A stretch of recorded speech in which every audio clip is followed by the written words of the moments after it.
നമസ്കാരം. Column footing രീതിയിൽ foundation ചെയ്തുകൊണ്ടിരിക്കുന്ന നമ്മുടെ ഒരു സൈറ്റാണിത്.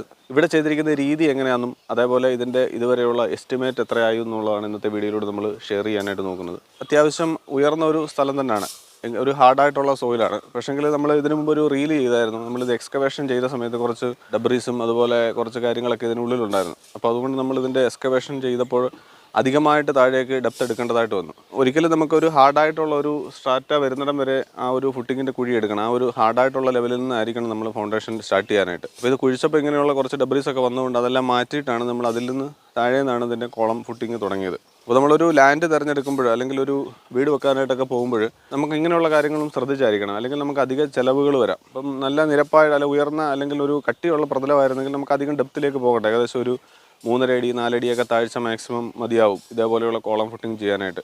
ആ ഒരു ഡെപ്തിനനുസരിച്ച് മാത്രമേ നമുക്ക് കോസ്റ്റ് വരികയുള്ളൂ. ഇപ്പം നമുക്ക് എക്സ്ട്രാ ഒരു 30 അല്ലെ 1 അടി അല്ലെങ്കിൽ ഒരു 2 അടി എക്സ്ട്രാ വന്നാൽ പോലും നമുക്ക് അധികമായിട്ട് ചിലവുകൾ വരും. കാരണം ആ എക്സ്കവേഷൻ ചെയ്യുന്നതായിട്ടുള്ള ചിലവ് വരും. അതേപോലെ ആ കോളം ഫുട്ടിങ് മുകളിലേക്ക് കൊണ്ടുവരാൻ ആ കോളത്തിൻ്റെ ഡെപ്ത് ഹൈറ്റ് കൂടുന്നതനുസരിച്ച് അതിലേക്ക് വരുന്ന സ്റ്റീലിൻ്റെയും കോൺക്രീറ്റിൻ്റെയും എല്ലാം ക്വാണ്ടിറ്റി കൂടുതലായിട്ട് വരും. അപ്പോൾ അതുകൊണ്ട് ഡെപ്ത് കൂടുന്നതനുസരിച്ച് നമുക്ക് നമ്മുടെ ചിലവും കൂടും. അപ്പോൾ ഇവിടെ അങ്ങനെയുള്ളൊരു സിറ്റുവേഷൻ ആയിരുന്നു നമുക്ക്. അപ്പോൾ ആ ഒരു എക്സ്കവേഷൻ കഴിഞ്ഞു. അതിനുശേഷം അതിലേക്ക് നമ്മൾ കോളത്തിൻ്റെ മാർക്ക് ചെയ്തു. അതിനുശേഷം അവിടെ നമ്മൾ മാറ്റാൻ ഉദ്ദേശിക്കുന്നത് നമ്മൾ അതിൻ്റെ ബേസ് ഇത്രയും ഡെപ്തിലേക്ക് പോകേണ്ടത് കൊണ്ട് നമ്മളതെല്ലാം ഡബിൾ മാറ്റായിട്ടാണ് കിട്ടിയത്. അതായത് ബോട്ടത്തിൽ ഒരു ലെയർ കമ്പി, അതേപോലെ തിരിച്ചതിൻ്റെ ടോപ്പിലും ഒരു ലെയർ കമ്പിയായിട്ട് വരുന്നത് ഡബിളായിട്ടാണ് ചെയ്തത്. അത് നമ്മൾ ഉപയോഗിച്ചത് 12 mm 12 mm കമ്പി 2 ലെയറായിട്ടാണ് കിട്ടിയത്. ഇവിടെയൊക്കെ കോളംസ് കുറച്ച് അടുത്തടുത്താണ് വരുന്നത്. ഇപ്പോൾ ഈ കോളങ്ങൾ തമ്മിൽ അടുത്തടുത്ത് വരുന്നത് കൊണ്ട് തന്നെ ഈ എക്സ്കവേഷൻ നമ്മൾ ഒരുമിച്ചാണ് ചെയ്തത്. ഈ പില്ലറുകളുടെ എല്ലാം ഈ കോളത്തിൻ്റെ എല്ലാം കുഴി ഒരുമിച്ചെടുത്ത് ഒറ്റ കുഴിയായിട്ട് എടുത്തിട്ട് അതിൽ നിന്നാണ് പില്ലറുകൾ മുകളിലേക്ക് പൊക്കിക്കൊണ്ട് വന്നത്. അപ്പോൾ നിങ്ങൾ ഇതിൻ്റെ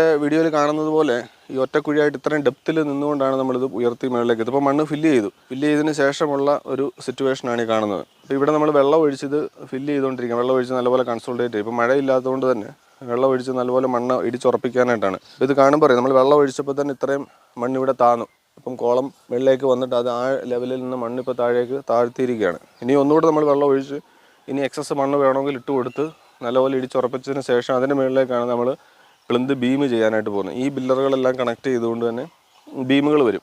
അപ്പോൾ അത് അതിന് ശേഷം മുകളിലേക്ക് പില്ലറുകൾ ഉയർത്തിക്കൊണ്ട് വന്നാണ് ഇത് ചെയ്യുന്നത്. നമ്മൾ ആദ്യം പറഞ്ഞതുപോലെ ഇതിൻ്റെ ഫുട്ടിങ്ങിൻ്റെ മാറ്റ് കെട്ടി ആ ഡബിൾ ലെയർ മാറ്റ് കെട്ടി അതിൻ്റെ മുകളിലേക്ക് ഒരു 40 cm ഡെപ്തിലാണ് അതിൻ്റെ ഫൗണ്ടേഷൻ്റെ ബേസ് കോൺക്രീറ്റ് ചെയ്തത്. നമ്മൾ ഫുട്ടിങ് ചെയ്യുന്ന രീതിയിൽ തന്നെയാണ് ചെയ്തത്. മാത്രം കോൺക്രീറ്റ് ചെയ്തിട്ട് അതിൻ്റെ മുകളിലേക്ക് നമ്മൾ പില്ലറുകൾ മുകളിലേക്ക് കൊണ്ടുവരികയാണ് ചെയ്യുന്നത്. അപ്പോൾ പില്ലറുകളെല്ലാം നമ്മൾ ഇതേപോലെ 40 cm നീളവും അതേപോലെ 20 cm വീതിയിലുമാണ് ആ പില്ലറുകളെല്ലാം കൊടുത്തിരിക്കുന്നത്. എല്ലാ പില്ലറുകളും അങ്ങനെ തന്നെയാണ്. ഇതിൽ ഉപയോഗിച്ചിരിക്കുന്നത് 16-ന്റെ 6 കമ്പിയാണ്. ഇവിടെ 2 ആണ്, 4, 6 അങ്ങനെ 6 കമ്പിയാണ്. റിങ് ഇട്ടിരിക്കുന്നത് 8 mm കമ്പിയാണ്. താഴെ നിന്ന് പില്ലറുകൾ പൊക്കിക്കൊണ്ട് വന്നിട്ട് അതിൽ നമ്മൾ ക്യൂറിങ്ങിന് വേണ്ടി ഒരാഴ്ച വെയിറ്റ് ചെയ്തു. ചാക്കൊക്കെ കെട്ടി അതുപോലെ വെള്ളം ഒഴിച്ച് ക്യൂറിങ് ചെയ്തു.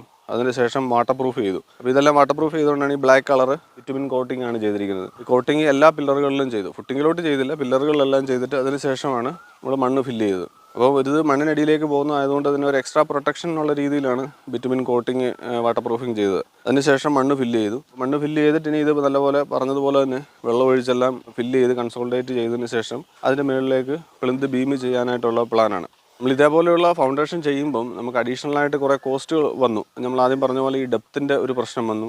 ഡെപ്ത് കൂടുമ്പോൾ ഓട്ടോമാറ്റിക്കലി അതിൻ്റെ ഫുട്ടിങ്ങിൻ്റെ വലിപ്പം കൂട്ടേണ്ടതായിട്ട് വന്നു. പില്ലറുകളുടെ സൈസ് കൂട്ടേണ്ടതായിട്ട് വന്നു. ഇതിലുപയോഗിക്കുന്ന കമ്പിയുടെ എണ്ണം അതുപോലെ അതിൻ്റെ ഡയമീറ്റർ കൂട്ടേണ്ടതായിട്ട് വന്നു.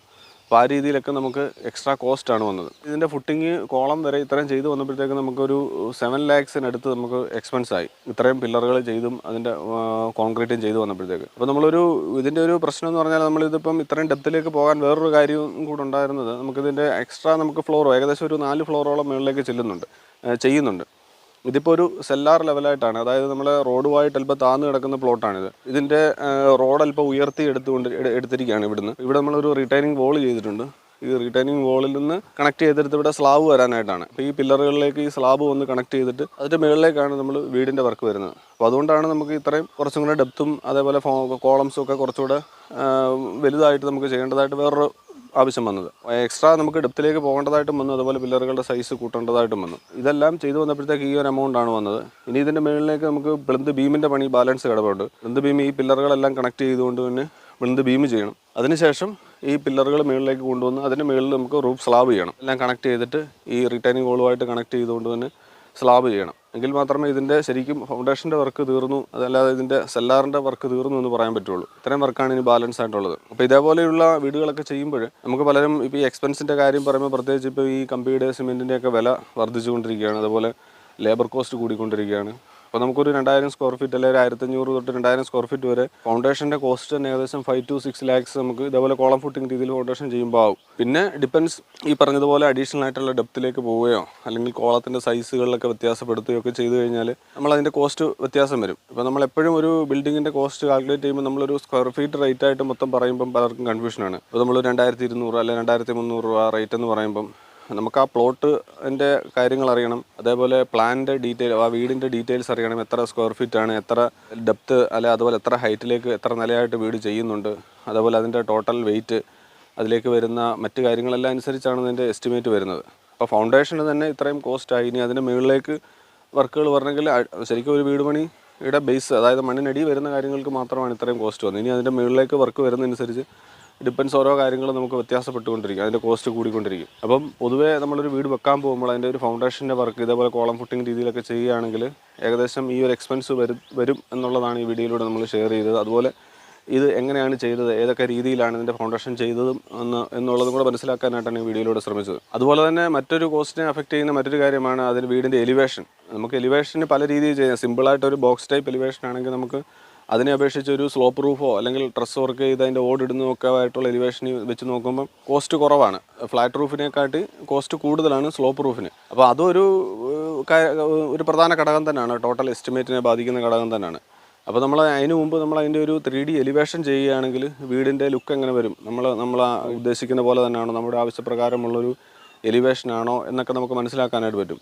അപ്പോൾ നമ്മളൊരു വീട് നിർമ്മാണത്തിൽ ആദ്യം തൊട്ടുള്ള സർവീസുകളെല്ലാം ചെയ്യുന്നുണ്ട്. വീടിൻ്റെ പ്ലാന്, അതിൻ്റെ എസ്റ്റിമേറ്റ്, അതിൻ്റെ 2D 3D ഡ്രോയിങ് എല്ലാം നമ്മൾ ചെയ്തു കൊടുക്കുന്നത്. അതുമായിട്ട് ബന്ധപ്പെട്ട എന്തെങ്കിലും കാര്യങ്ങളുണ്ടെങ്കിൽ തീർച്ചയായിട്ടും നിങ്ങൾക്ക് താഴെ കാണുന്ന മൊബൈൽ നമ്പറിൽ ബന്ധപ്പെടാവുന്നതാണ്. അപ്പോൾ വീട് നിർമ്മാണവുമായിട്ടുള്ള എല്ലാ കാര്യങ്ങളും നമ്മൾ ചെയ്യുന്നുണ്ട്. പ്രത്യേകിച്ച് ഇപ്പം കോട്ടയം, ആലപ്പുഴ, പത്തനംതിട്ട, കൊല്ലം ഡിസ്ട്രിക്റ്റിൽ മൊത്തത്തിൽ നമ്മൾ വീടിൻ്റെ ഫുൾ വർക്കും ചെയ്തു കൊടുക്കുന്നുണ്ട്. നിങ്ങൾക്ക് വീഡിയോ ഉപകാരപ്പെട്ടെങ്കിൽ തീർച്ചയായിട്ടും മറ്റുള്ളവർക്കൊന്ന് ഷെയർ ചെയ്ത് കൊടുക്കുക. അതുപോലെ നമ്മുടെ ഈ ചാനൽ ആദ്യമായിട്ടാണ് കാണുന്നതെങ്കിൽ ഒന്ന് സബ്സ്ക്രൈബ് ചെയ്ത് സപ്പോർട്ട് ചെയ്യുക. അപ്പോൾ പുതിയൊരു വീഡിയോയിൽ പുതിയൊരു വിഷയമായിട്ട് വീണ്ടും കാണാം. എല്ലാവർക്കും നന്ദി. Thanks for watching.